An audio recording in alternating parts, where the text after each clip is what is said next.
You are listening to the Dad's Bet Baseball Cincinnati Reds 2026 team preview, brought to you by Hall of Fame Bets. If you are under 30, you are watching this on YouTube and you see a QR code, and you can click that, or you can scan that QR code as the kids do, and you can get 50% off with code DADS for the first month. We use Hall of Fame Bets. It works really well. Honestly, it works really well with every single platform that you're ever also using if you are doing that, but especially works really well with Handigraphs. Really deep insights, especially if you like first half totals in college basketball. If you want to kill on some NBA, we've been doing really well on that. And there's no off season on their MLB mode. You can research any player, look at a lot of different complementary data, see how they've been doing on total bases, all the things that haven't even gone up yet. You can look at that. And we love it. We love our friends at Hall of Fame Bets.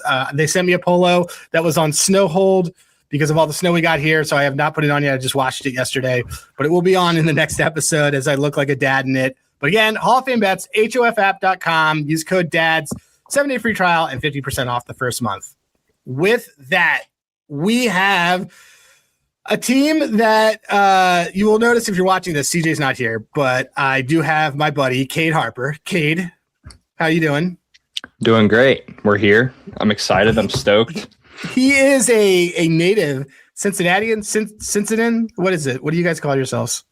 Queen Cityan? I don't know. Queen Honestly, Cityan? I don't City know. of the Double Sins is what a buddy of mine used to call it. City of the Double Sins works. is what and he, in addition to being a very knowledgeable baseball guy, very knowledgeable in a lot of sports, I know for a fact that he has gone to at least 2 of the last 3 Cincinnati Reds home openers. And so he is absolutely who I wanted to have here for our Reds, our Reds episode. Why is my wife texting? She's just like still telling me that she's going to bed. Anyway, so we are going to go through this Reds team that last year we were really high on, and we'll talk about it in a little bit. But let's first start with coming and going. Who is on this team? Or actually, let's start with our wins. This team had 82 wins in 2023, 77 wins in 2024, and we were really high on them. And what did they do? They came out and got only 83 wins, which they still made the playoffs, though, because of a crazy collapse from the Mets. We cashed the Reds. We cashed our preseason bet of the Reds to make the playoffs. We cashed at 3-1. We cashed our over somehow on this Reds win total of 80.5 that we had last year. And we also somehow got Reds 6 seed 35-1 in July. Their Pythag was 85. They had a 6-win improvement from 2024. Again, we were really high on this team, but we'll talk about it. The way they got there left a lot to be desired. So here is who has arrived. In one case, has re-arrived. Gino Suarez, who people seem to not remember was a Red forever. Everyone just wants to talk about him as a D-back and wants to talk about him as a Mariner. Guys, he was on the Reds for quite some time. JJ Bleday, Emilio Pagan was re-signed. Pierce Johnson, which low-key I think is actually a really good signing in the bullpen. Caleb Ferguson, another good guy I like in the bullpen. Brock Burke, part of a trade with, you guessed it, the Rays were part of that trade. Dane Myers, who low-key a couple years ago, a lot of fun to bet on home runs when the Marlins were really bad.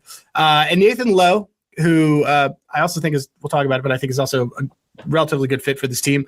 Guys who are gone, guy who I really liked, Gavin Lux. Austin Hayes, who I also really liked. Miguel Andujar went to the Padres pretty recently. He stuck around for a while. Brent Sutter, you can correct me.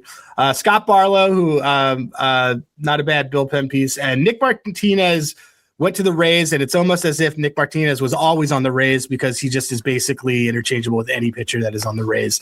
He is he's just cool. I'll give you 5.5 and we'll see what happens.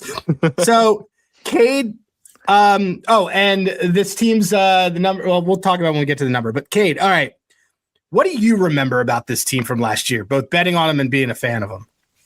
Well, starting out was not the start that every fan wanted, I should say. It's weird talking about it from a fan perspective and a betting perspective, because I think they're 2 completely different perspectives. Because part of me was pissed off. The other part of me was like, I'm making money fading this team right now. It's amazing. The other half of that was like, after All-Star break, it felt like the offense just kind of like died off. Like Elly finished with like 4 homers from like July all the way through end of October, which was like a big bust, but he was also doing some injury constraint. There was a lot of questions coming around the rotation because they were unhealthy with Hunter Green in and out. Thankfully, Abbott stepped up, had a career year. It was a very roller coaster-esque year where they could have 1000% finished way better than they ended, because the amount of like 1-0 finals that I'm seeing right now on the schedule from last year is absurd. Like, I was about to look up what their so many one-run score thing. Well, I mean, I'm surprised that their Pythag was so low, because I was really high on this team. Yeah. Like Tito there. I was like, oh, he's going to teach him to play.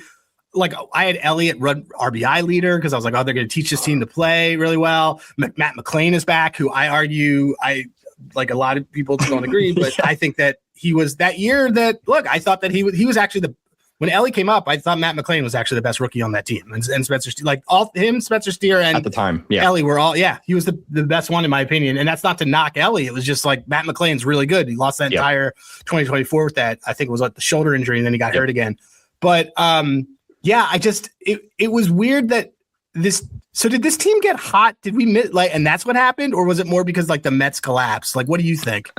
Honestly, it was pure out of luck, if I'm being completely honest with you. Like, it sucks because like I don't feel like they even deserved to be like sniffing it, because like that last like 3 series, they looked god awful. The Pirates, they barely snuck in.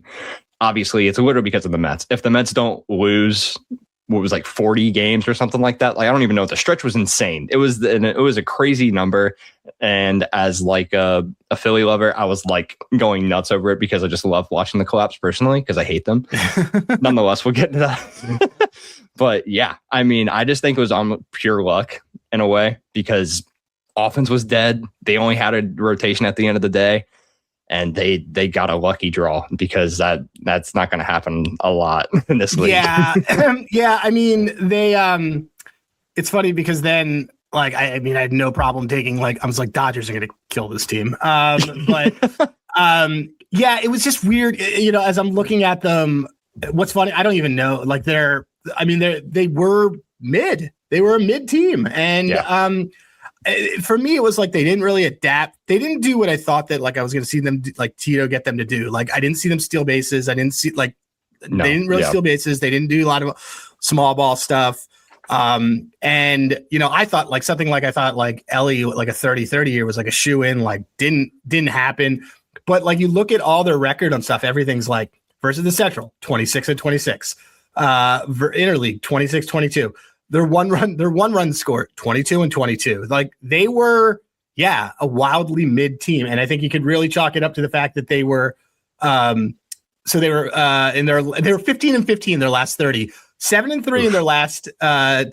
I'm sorry. Yeah, they were 7-3 in their last 10, while the Mets went 5-5. Like, it's just wildly mid. And again, I was in the same boat as you. Like, I loved Abbott. I thought that moving Graham Ashcraft to the bullpen was a fantastic idea. Oh, like, absolutely. Yeah. I loved that. I thought that was like one of the better moves.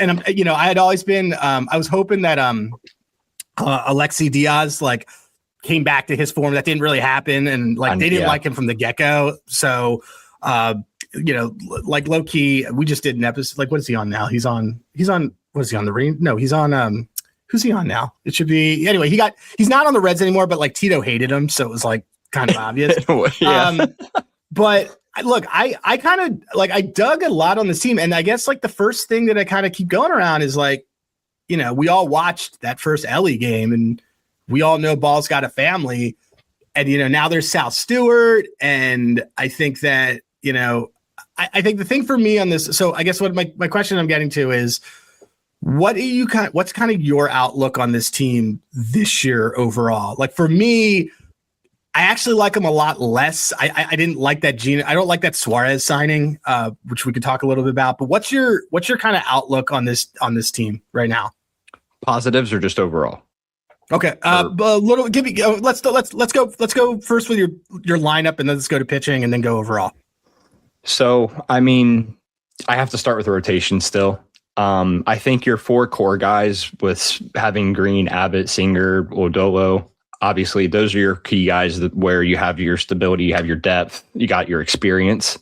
The 5th guy obviously is where the question mark starts, because they're in the process of choosing Chase Burns, Rhett Lauder, Williamson. You gotta go Burns, right? Sorry not to cut you off, but like, See, no, we're all big Chase Burns fans here. That's the other thing. So I was too, because like the thing is, like, as a baseball brain, like the only thing, and I genuinely hate it. He only relies on his velo. It feels like, which is a great thing to have. Like, obviously, I mean, he has a great in the league. Like, it's amazing for how young he is. Remember that game against the Yankees? Phenomenal. Where, like, he just, I was just talking about that with a buddy, because the Yankees, we were like, oh my God, like this kid's like the truth. Like we're getting like a younger Hunter. And then second time through the order came through, and then he was just like, plays Boston. I remember the Boston outing at the very back of my head, because it was just like getting crushed on the left side of the field nonstop. And I was just like, I cannot watch this game right now. But I mean, like, it was so wonky last year, because obviously you have Martinez, you have Littell, but all those guys, Abbott, Singer, Lodolo, had career highs in pretty much every single category as far as like innings pitched, Ks. I mean, they all did as a whole. The rotation as a whole pretty much had a top 5 like category, like from quality starts, Ks, innings pitched. You name it, it's probably on there. If Green doesn't end up on the IL, I have to ask what if, because it's honestly one of the biggest question marks of the season last year. I would agree with that. It does hurt. I mean, he was on a tear. Cy Young track. Like he was on, like he looked great. And it's so iffy, because like part of me, I might be on an island here. I want to see Rhett Lauder and then see Burns in the bullpen, just because I want to see him develop more on the shorter innings side of things, just because I think, like I said, like the first outing, versus the Yankees and all that, so promising.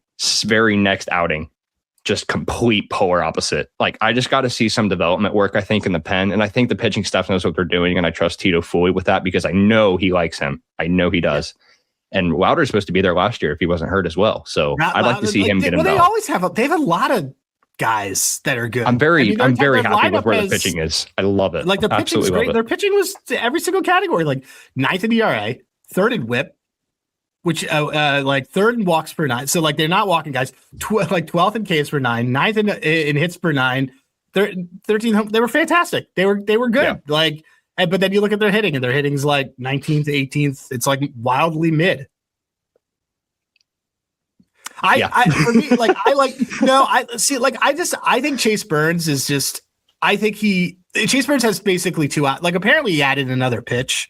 I saw I saw the tweets and stuff. I watched the outing on spring training, which he looked good. He didn't know how to hit. So I mean, but the thing is that you got to basically decide with a guy like him, is like, if he doesn't develop extra pitches, then you have to move. Then he becomes a closer, because you can't have you have to. There's no other option, unfortunately. There's no other option. It is what it is. We have him I took a bunch of his like K ceiling stuff that was like a crazy price, like, because if he's in the rotation, I think he can easily get 100%. Yeah. And if he's not, then he's just going to be this like lights out kind of closer in there. But I thought it was interesting that he doesn't have that spot. Tell me what are you thinking on this lineup? Like, what's your Sal Stewart like thoughts? So that's a great question, honestly, because today I didn't watch the game, I listened to it or whatever, but the lineup today specifically, I think is a lineup that you're going to see a lot this year specifically. Okay. The only thing, because that first base room is now pretty much loaded, which is the only like problem. I guess it's a good problem to have, but it's still a problem technically, because at this point you don't really know who to move into left. You don't know who to put DH. You don't know who to actually play in the field. I'm a Sal Stewart guy. If I had a choice personally, I'm putting Will Benson on the bench, and I'm putting Steer in the outfield, and letting Gino probably bat DH if I had a choice personally. That's what I would do too. Yeah. Just because I like Ty Steve, I like Dane Myers, especially against the Southpaws. They phenomenal against left-handed pitching personally. If I had a choice, it's my 2 guys that I'm going with. Love Trevino, but it's just the left-handed pitching standpoint that matters to me. It feels like a very left or a right heavy lineup. So like having those 2 key guys in there to kind of mix things up. I'd like to see Elly at the 6, because it's where he belongs. If I'm being completely honest, it's just anywhere else feels like I don't want to say wrong move, but it just feels off in a way with how the lineup is structured. Yeah. I mean, well, like, are they talking about trying to move Elly position wise? we've seen him last year move into like a 3 and then a couple of 5s, and it's just like it didn't work out because they're putting him with Matt, and obviously Matt, when he's batting under 200, that's not going to work. So, Wait, are you talking about in the lineup, or are you talking about position wise? in the lineup? Oh, like in the lineup. Yeah. Because I was like, wait, has he moved to the ever? Oh, no. I completely agree. Like, well, that's like Dave Bell's shit that he was doing, where he was like, he had his opening lineup was what like are we doing? 7 in order. Yeah. What are you doing? Like, he's a generational talent. Like, it's kind of like, I don't get why the Pirates had the same issue with like O'Neal Cruz, where it's like, I think Elly's better than O'Neal, but it's like, why is this guy batting 6th? I mean, I get it on like you're trying to. He has no lineup protection. My biggest thing is that he doesn't have any lineup protection if he is batting in front of. Well, if he doesn't have lineup protection, he's batting in front of Gino because and Gino. That's why you put Gino at like 6. And if you get 2023 Spencer Steer, then you're in really good shape. If you get like the 2023 version, you're in great shape because that lineup will just mash because they'll be up. They'll be there like a ton of times. Like Tyler I would do Stevenson at cleanup, and then if those guys are hitting, and have those guys there, and have Elly at the 3. I mean, I don't know why you'd want to take at bats away from him. Is basically what it is. You know, it makes no sense logically, honestly. Yeah, no, that's how I thought of it. Like, I'm looking at their stuff, like the stuff on Handygrass too, and it's like my concerns with Sal Stewart are, like the guys who come up as first baseman, it's sort of almost like a default position. It's just like, well, you really can match, but we don't know where else to put you. That's fair. And I don't want Elly's defense to get sacrificed because Sal Stewart is like a rookie playing at first base that is like a midfielder. Right. But I agree with you. I think that you want Gino at DH because I think that then like Brian Hayes is a Gold Glove third baseman, and like hitting can come in waves. He can possibly figure that out. And but like I'm looking at this, like a lot of, I feel like Carcion Strand was hurt last year too. Like, weren't a lot of these guys banged up for part of the year that were going to be good? I'm hoping for a bounce back the first half of the season. But... Yeah. Who on this team not named Elly are you like really, really keyed in on? Honestly, best move of last season, keep Brian Hayes. Again, I have to say, like, the glove is elite. I mean, it's honestly the move that it's giving right now for me, like the impact that he made instantly is almost like a Trevor Bauer 2019 move. That's like the best thing I can kind of compare it to, because like the late push impact that he had, you immediately get one of the best defenders in the league, arguably. And the only thing that I would change or like hope for, his OPS was a little bit lower last year. If you kind of bump that up, I'm asking for at least like a 0.7 here. Maybe I'm asking a little bit too much, maybe, but I don't know. I'm excited to get a full year of watching him though, personally, just to see how he does in the lineup and work around things. Because the second half that he played with us, you couldn't have asked him to do anything else. Like, he literally fit in immediately perfectly. He homered like 3 times in his first week in Great American. I mean, I remember when we got there and I was like, oh my God, they're buying. And that's where I got really excited. I'm like, I'm gonna take him for the 6th seed. Like, they made a deal. Like, this is great. He's also like apparently like a really good clubhouse guy, like a really good clubhouse guy. I love that. What's funny about this team that I do think is kind of you sort of alluded to it, like a Great American, but you got to get positive. Like, they were below average in OPS at home and ISO and all the hitting metrics, which is not what happens there. Right. So you got to figure that kind of reverses itself. I remember like getting 2 months into the season being like, why is this team hitting way better on the road? And especially playing there. And so you got to figure that's like, they cut down like overall, like I was looking at the K rate stuff, and they were still bottom, but they weren't like they were 2 years ago. Like, they got like a little bit better at it. They were just taking more pitches, but just again, like their WRC plus was like 92. And like the year before it was like 110. And most of that is because of just a weird power drop off that they had at Great American. Right. So yeah, I mean, I'm with you. Like, I think that it's this team. I guess the question I have for you is, did this team did other teams in this division or that would be battling this team in that, we'll call it that 4 through 6 kind of thing for teams in the NL, did other teams that they'd be competing with for a playoff spot get better than they did, or what are you kind of thinking on that? I think everybody in the division got better than they did. Really? I'm incredibly, probably too high on the Pirates for one. So am I. So it's very high on that team. Them for one. I think the Brewers are kind of probably, I don't want to say they're a 100-win season, obviously. Getting rid of Peralta doesn't really hurt as much as I think it does. A lot of people are kind of overlooking that. Cubs, I think, probably are the best chance to win the pennant if I had this guess. I mean, I like where they're at with all the additions that they made. They're my favorite team in the NL that's not the Dodgers. I think, if you have to, I mean, Reds are probably the 4th place, Cards last, but it's really close between the two because I took the Cardinals over win total too. Oh, wow.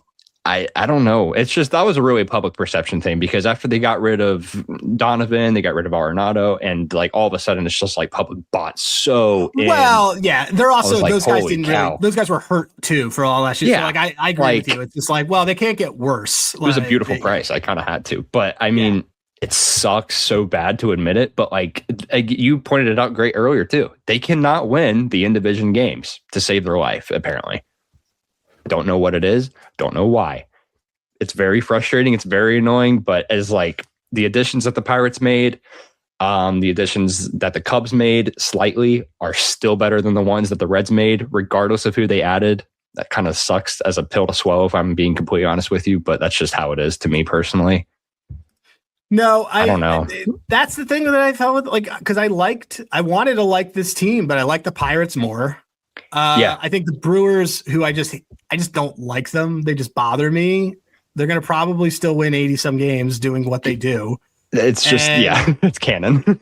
It's kind of like one of those things. And so, I guess, let's now kind of we can move towards it right now. So, okay. So I had them, my number that I had for them when the season ended, I said, all right, this is an 85 win team if nothing happens. And then I moved them down a little bit at the at winter meetings because they didn't do anything. And so I'm all right, it's an 84 win team. Market opened 83.5. So I had it right on. I think that they're around 82 or whatever right now. So what would you, so kind of going into win total, you over under 82.5 wins for this team? I hate that you're making me pick because I hate betting on my teams personally. Yeah. If I had to though, it's the under. Yeah. I think it's a 80 win team. The opener, if you got the opener of 83.5, I mean, congratulations, honestly. Just because I love fading teams. This is just as a better talking, fading teams off of such a high season, high season. Just to, I don't want to say taking the complete opposite, but 83 is what they capped out last year. Opener was 83.5. I'm absolutely going to take that under, regardless of the additions. And the way they got there was bonkers too. Oh, it's terrible. Baseball brain wise, you add the bat behind Geno, you add Lowe, you get rid of a couple of key guys, but you would think naturally that adds 1 to 2 wins, maybe if that. And the market opens up at 83. Yeah, no, I'm sorry. Yeah, it's that's how I felt. Look, that's how I felt about the White Sox. The White Sox I just loved, and I immediately slammed that. It was just on this team. I was ready to be maybe they're gonna take a step forward, but they just didn't do anything. And then the vibes are a little bit weird with that whole media deal. They made that announcement of we're not going to do anything. So awkward, which is really awkward because that means that they're probably not going to buy at the deadline. Which, right. So it's hard. It's this is what you're getting, and I don't know if I liked Lux. I liked Hayes on that team last year. I thought that they were them. Tito guys. I think that they worked really well. So I'm an under on this. It's not a bet, but I'm an under on it. And I was just kind of trying to look. I'm trying to see if there was other. So are there any bets that you do like for this team at all? I'm looking through. We like to sometimes look at longest win streaks for teams and see if there's value on that at all. Let me see what theirs is. Well, see, yeah, there's this over 7.5 is plus 170 and under 7.5 is minus 210. So I don't know. Yeah. Are there any bets that you've seen on this team that you like? I was toying with Elly MVP for a little bit, but I wanted to talk about that. Just twirling like around like from last year, they did kind of start hot after the All-Star break, but then there came like a pretty decent dip, if I remember correctly. It was either right before or right after. I can't remember off the top of my head. Look, I'm looking up a longest losing streak from last year. Losing streak for Reds in 2025. It was just iffy. It was rough. Just never felt like they put it all together. The longest losing streak last year was 4. They only had, so the longest losing streak last year was only 4 games. Twice.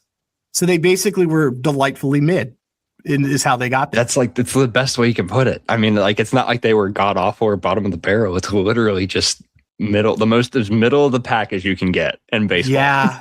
That's so like I really like it. So okay, well, let's talk about this because I mean, do you think so?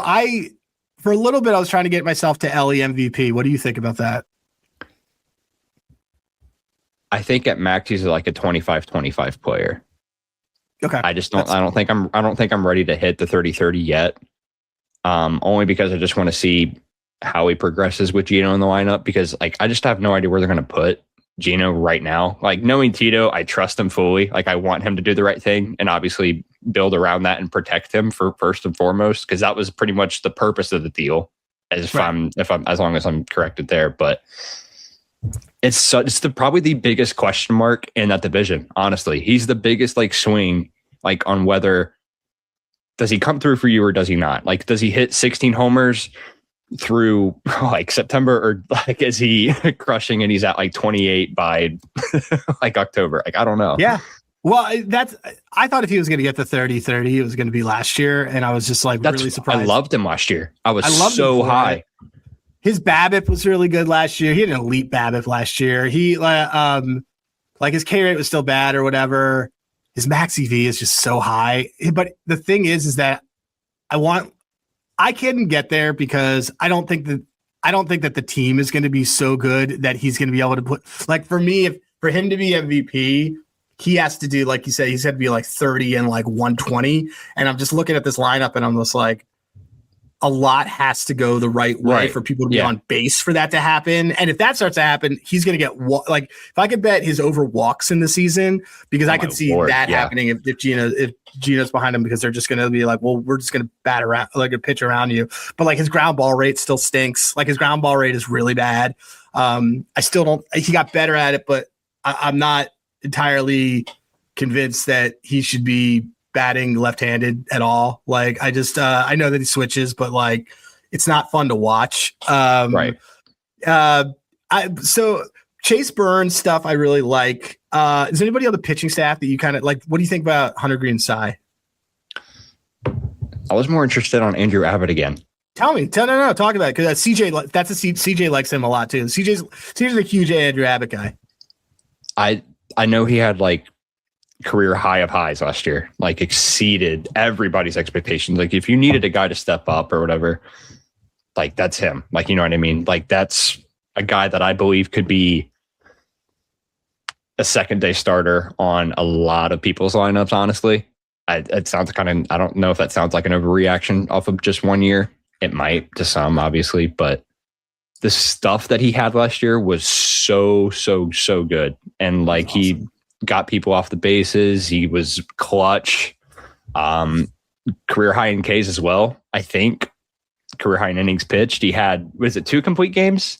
Or was that what Dolo? I mean, he pitched 166, which is right on what he should be. Like, it's just, it wasn't like too much. It was like perfect. What did he have? He had 166 last year.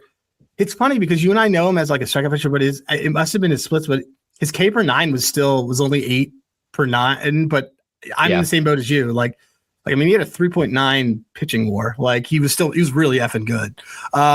And I'm trying to see where it was. I guess he didn't walk in. He didn't walk guys. No. His hard hit rates were down. Like, his BABIP was down. Like, his whip was whip was good. His expected was good. Honestly, I like that a lot. What are you looking at him for? Are there any markets that you're looking at for him? I wanted to take him in a strikeout market again, honestly. I haven't really paid too much attention to the number because honestly, we haven't really found it. We might want to take this like plus 165 for him to have 160 strikeouts regular season, plus 165. Value's there. That's a good one. I don't hate that.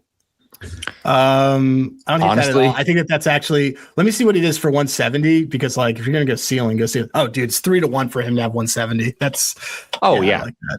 Yeah, I think that's the one to kind of do. I think that's the biggest swing for me on him. I think that is so hit or miss. Is Tito forwarding with a 6-man rotation because I don't like the idea at all. Matter of fact, I kind of hate it. Really? It's going to decrease the starts from all these pitchers by like 4 to 5, maybe. If all these guys, say hypothetical scenario, all these guys, 6 guys are healthy. You make 27 starts each, 5 less games for guys like Green, Abbott, Odolo. They all got a complete game last year, multiple complete games last year. All were heavy factors into win probability and everything. And honestly, it's probably like my belief that there's going to be opportunities for Burns, for Wilder, Williamson, Aguilar, Chase Petty, Pierce. Like I forgot about Chase Petty. I mean, like there's so much there, like literally. And like, while not like all of them are going to start 20 games, obviously, I can confidently say that none of them will start 0 because you have the bullpen. Like it's going to take away one of the arms that Tito would have in a given series. And the thing is, like when the MLB, when they expanded the active roster to 26, like whatever year that was, it was like the added bullpen spot was definitely in question. The 6-man rotation obviously is going to completely go against that. And I think like the biggest argument for having a 6-man is going to pretty much stem from the idea of limiting exposure or to injury in a way. It's never like about making sure that you have a lot of talent, but I think it's more about like the physical health and the longevity of your guys. And I think like the biggest problem with like limiting that of like the effect of your best players is like on the performance of like the whole pitching staff as a whole. Yeah. Like I think they just stick with 5, give those guys the quality starts just like they did last year. They were fine. Like more than Nick Martinez was great until he got too tired. And then Nick Martinez got too tired in August and they were like, we got to get you out of here. But then he replaced him with Littell, who's like the exact same guy, which was hilarious. I was like, feels like the same dude. But yeah, no, I totally agree. That's the thing. Topic, but I don't know. I mean, so if you're because like what do I have for Reds like right now? I don't think I have any. I have Burn stuff, but like this Abbott 170. Because if it works out well, you put a half a unit on that, that's not a bad. I mean, if there's a guy that gets like he only pitched 160 innings last year, like that's not a ton. No. I think I'm gonna do this. I think I like this one. Let me but that I guess it sounds like the fear is him getting too cute. Is kind of the is the worry, and it's kind of what will hold you back. So like I mean, and again, like my biggest win on this team this year, I took in July, and it was like them.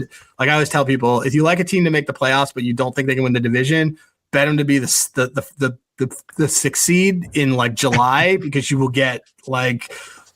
I had them to like make it to the LCS at like 200-1 and like all sorts of stuff. That obviously did not happen, but I think it sounds like a good thing. Are you interested in any stolen-based stuff for Elly? Yes, okay. I think so. I trust Gino because you can kind of ramble on that for a bit because that lineup for one thing, if Elly is in front, hypothetically, which whatever, I think the lineup gives me like a 2019 vibe with Dietrich, Puig, Winker, Gino, who is the same place, obviously.